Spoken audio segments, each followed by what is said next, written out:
Good afternoon students. In this video lecture we will start a new chapter. Chapter name is sound. So first one, there is a production of sound.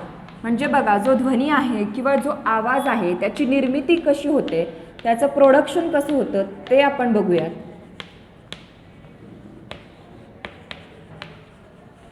So first point is the production of sound. We have learned that the sound can be generated from a vibrating object. म्हणजे आवाज कशापासून निर्माण होतो तर एक प्रकारचं स्पंदन म्हणू शकतो. स्पंदन देणारा असा जो घटक असेल त्या प्रत्येक घटकापासून किंवा ज्या घटकामध्ये व्हायब्रेशन होतं त्या व्हायब्रेशनमधून आवाजाची निर्मिती होत असते. So with an example of turning fork. तर बघा, ज्याला टर्निंग फॉक म्हणजेच काय, त्याला आपण नादकाटा असं म्हणतो. तर ह्या नादकाट्यापासून आवाजाची निर्मिती होत असते असं आपण म्हणू शकतो. सो ते हे कोणत्या प्रकारच्या व्हायब्रेशन्समधून, म्हणजे ह्याच्यामध्ये सुद्धा अनेक प्रकारच्या ध्वनिलहरी उठत असतात आणि त्या ध्वनिलहरींमधून कशा प्रकारचं ध्वनी किंवा आवाज निर्माण होतो, साऊंडचं प्रोडक्शन होतं ते आपण बघूयात. तर फर्स्टमध्ये बघा, जर हा नादकाटा आपण एखाद्या गोष्टीवर आदळला तर त्याच्यामध्ये व्हायब्रेशन्स म्हणजे स्पंदनं निर्माण होतात आणि त्यातून वेगवेगळ्या आवाजांची निर्मिती होते.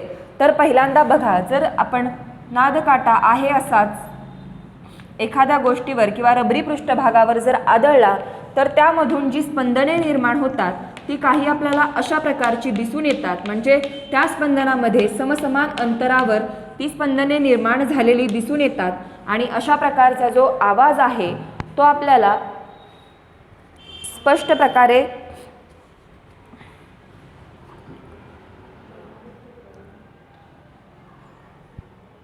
दिसून येतो. त्यानंतर बघा, this figure shows a stationary turning fork. To show the state of air around the turning fork vertical lines are used. Here the vertical lines are equally spaced. म्हणजे ह्या ज्या वर्टिकल्स उभ्या रेषा आहेत ह्याच्यामधलं जे अंतर आहे ते प्रत्येक रेषामधलं अंतर समान आहे आणि ह्या समांतर मापाच्याच रेषा तयार झालेला आपल्याला दिसून येतं. पण त्या कधी, जेव्हा नादकाटा आपण आहे त्या स्थितीमध्ये रबरी पृष्ठभागावर जर आदळला तर अशा प्रकारची स्पंदने निर्माण झालेली आपल्याला दिसून येतात. त्यानंतर it indicates that the average distance between the molecules is same and everywhere the average pressure in 3 regions is also same.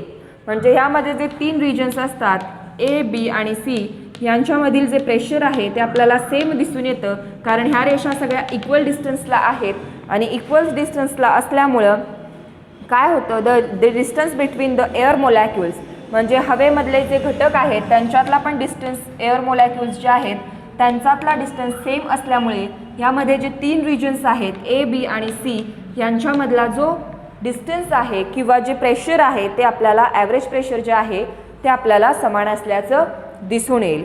त्यानंतर बघा, जर नादकाठ्यामधील जर डिस्टन्स त्याच्या 2 भागांमधील किंवा 2 बाजूंमधील जर डिस्टन्स वाढला गेला आणि अशा प्रकारे जर आपण नादकाठा पृष्ठभागावर आदळला तर त्यामधून बघा ए रिजनमध्ये एकदम अशी,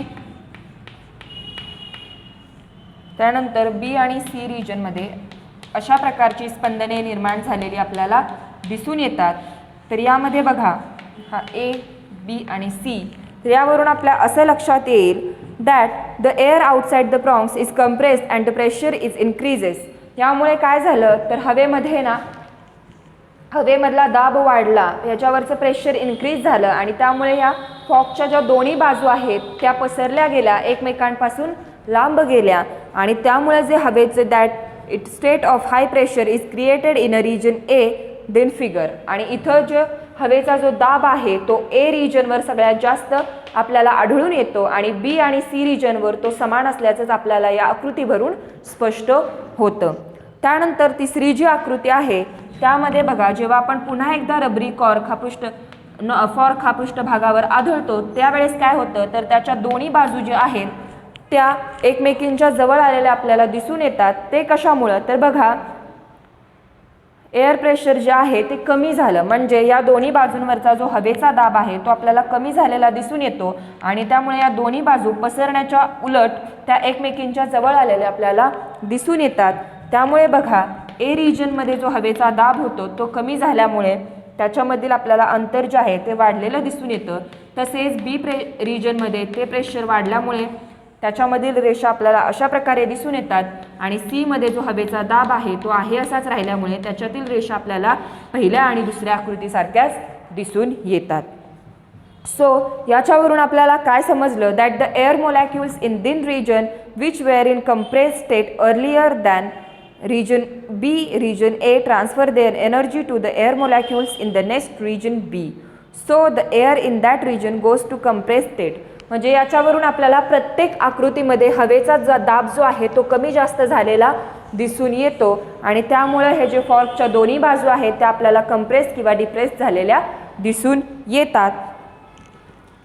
so propagation of sound and medium. तर आता बघा कोणकोणत्या अवस्थांमध्ये साऊंडचं प्रोपेगेशन म्हणजे त्याची निर्मिती आणि कोणत्या अवस्थामध्ये होते ती बघूयात आपण.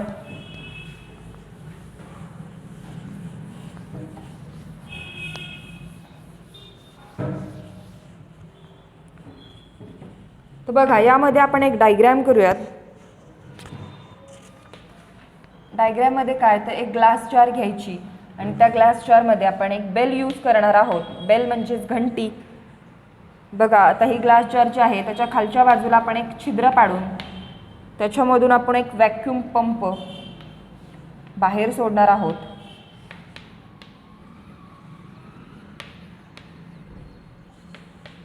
आणि याचं झाकण किंवा तोंड पूर्णपणे आपण रबरी कॉर्कने बंद करणार आहोत आणि त्या रबरी कॉर्कला जोडूनच आपण याच्यामध्ये एक बेल जार किंवा इलेक्ट्रिक बेल आपण ठेवणार आहोत.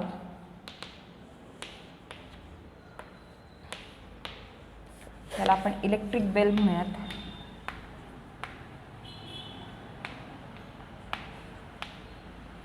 And this is a bell jar. किंवा आपण एक काचेची जार पण घेऊ शकतो. अशा प्रकारची जार उपलब्ध नसेल तर आपण कोणतीही काचेची जार घेऊ शकतो.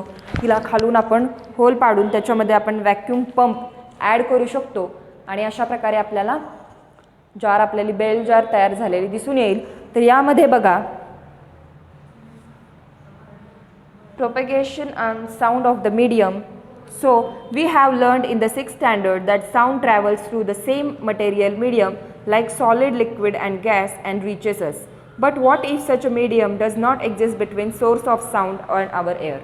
तर बघा आपण बघितलंय की स्थायू ज्या अवस्थांमधून ध्वनी जात असतो किंवा साऊंड जात असतो, स्थायू आणि द्रव आणि वायू या 3 अवस्थांमधून ध्वनीचं प्रसारण होत असतं, परंतु त्यामधून आपल्याला समान आवाज ऐकू येतो का तर नाही. आणि तेच आपण ह्या एक्सपेरिमेंट थ्रू बघणार आहोत. So the sound generation and propagation needs medium like air. तर बघा हवेचं प्रसरण होण्यासाठी आणि त्याचं प्रोपेगेशन आणि नेव्हिगेशन म्हणजेच ध्वनीचं प्रसरण माध्यमातून होण्यासाठी आपल्याला सगळ्यात जास्त ज्या माध्यमाची गरज असते ते म्हणजे हवा, एअर. सो त्यासाठी आपण ही जी अरेंजमेंट केलेली आहे ती बघूयात. तर बघा first, in this experiment, a vacuum-tied bell jar is placed on a smooth horizontal surface. The bell jar is connected to the vacuum pump via tube. We can remove airs inside in the bell jar using the vacuum pump as shown in the figure. The bell jar contains an electrical bell which is connected to the power supply through the lid of the bear. बघा आपण इथे ही जी arrangement बघितली. आता आपण प्रयोग जर सुरू केला तर बघा at start of the experiment the vacuum pump is off and the bell jar contains air. जेव्हा हा व्हॅक्यूम पंपाचं तोंड बंद असतं, तो बंद असतो, तेव्हा ही जी बेल आहे किंवा ही जी बरणी आहे ही बरणी पूर्णपणे हवेनं भरलेली आपल्याला दिसून येते. कधी जेव्हा हा व्हॅक्यूम पंप क्लोज असतो किंवा बंद असतो, त्याचं तोंड जेव्हा बंद असतं तेव्हा या बेल जारमध्ये पूर्णपणे हवा भरलेली आपल्याला दिसून येते. So if the key to electric bell is now switched on, the bell started ringing and the ringing pad hit out the bell jar. तर बघा जेव्हा आपण ती जी इलेक्ट्रिकल बेल आहे ती इलेक्ट्रिकल बेल जेव्हा आपण इलेक्ट्रिसिटी चालू करतो तेव्हा ती इलेक्ट्रिकल बेल जी आहे ती वाजायला लागते आणि ती वाजलेला जो आवाज आहे तो आपल्याला जारच्या बाहेर म्हणजे बरणीच्या बाहेर सुद्धा स्पष्टपणे ऐकू येतो. पण जेव्हा आपण हे जे व्हॅक्यूम पंप आहे ह्याचं झाकण जेव्हा आपण काढून टाकतो, तो व्हॅक्यूम पंप मोकळा होतो, तेव्हा काय होतं तर तो ह्या बरणीमधील जी हवा आहे, जी एअर आहे ती हळूहळू या व्हॅक्यूम पंपामधून थ्रू आउट व्हायला म्हणजे बाहेर पडायला सुरुवात होते.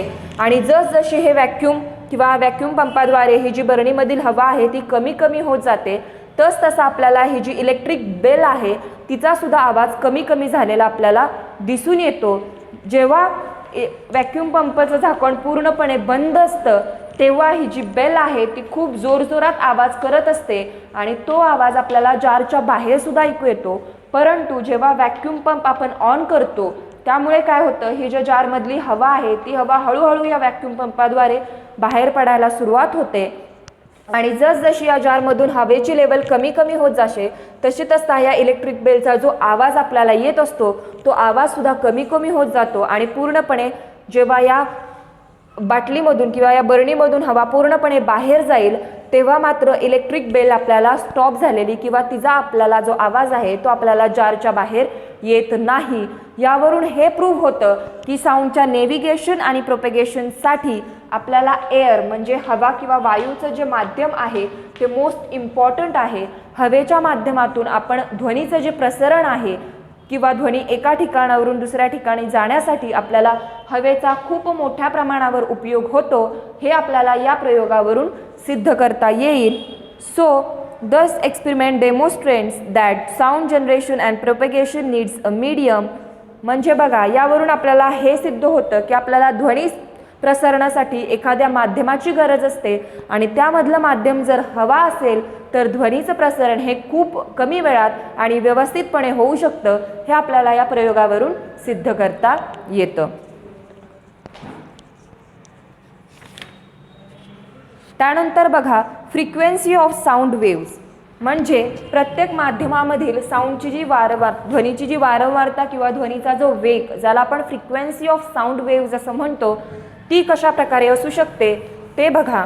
तर फ्रिक्वेन्सी म्हणजेच काय, तर ध्वनी एका ठिकाणावरून दुसऱ्या ठिकाणी लागणारा पोचल्याला जो वेळ लागतो त्या वेळेला आपण काय म्हणतो, द फ्रिक्वेन्सी. तर ही फ्रिक्वेन्सी जी आहे ती आपल्याला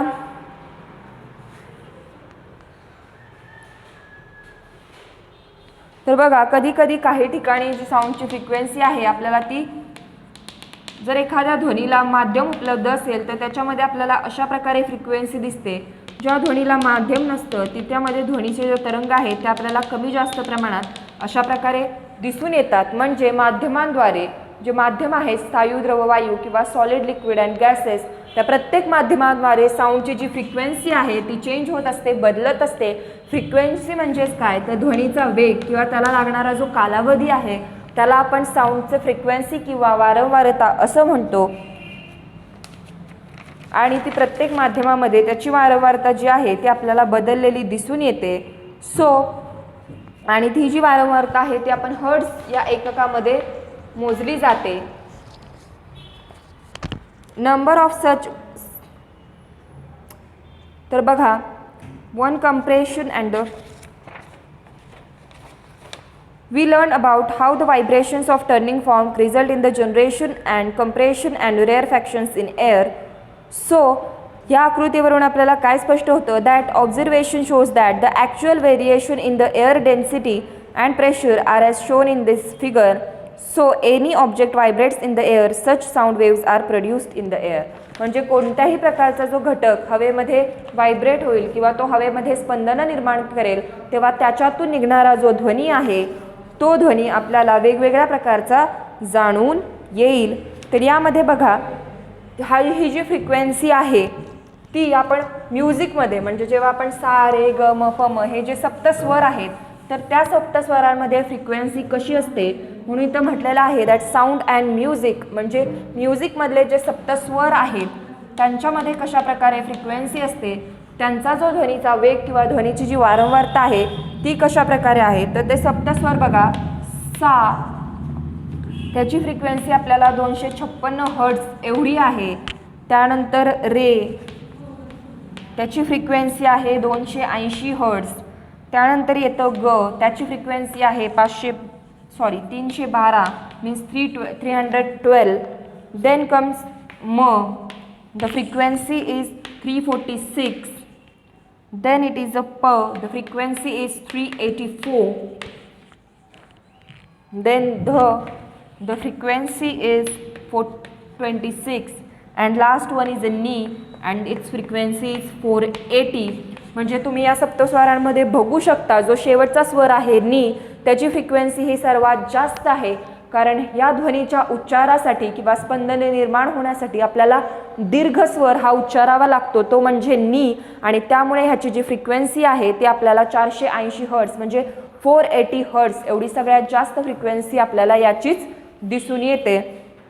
so from the above activity it is clear that if the frequency of sound wave is changed, different sound is produced. म्हणजे जेव्हा साऊंडची फ्रिक्वेन्सी चेंज होत असते तेव्हा त्याचं जे प्रोडक्शन आहे तेव्हा प्रत्येक गोष्टीमधून निघणारा जो आवाज असतो तो आपल्याला वेगवेगळ्या प्रकारचा आवाज येतो. म्हणजे बघा जसजशी याची सा रे ग म प ध नि सा, जेव्हा आपण हे सप्तसूर गात असतो त्यावेळेस काय होत असतं तर आपल्या जे यांची जी वारंवारता असते किंवा यांची जी फ्रिक्वेन्सी असते ती स्टेप बाय स्टेप चेंज होत असते. त्यामुळे आपण जेव्हा हे स्वर उच्चारत असतो तेव्हा आपल्या आवाजात सुद्धा बदल झालेला आपल्याला दिसून येतो. म्हणून इथं म्हटलेलं आहे the frequency of sound is change then there is a changes in a sound. म्हणजे जेव्हा साऊंडची फ्रिक्वेन्सी बदलत असते तेव्हा आपले आवाजाचा जो प्रकार आहे तो सुद्धा बदलत असतो किंवा आपल्या आवाजामध्ये फरक झालेला सुद्धा आपल्याला दिसून येतो.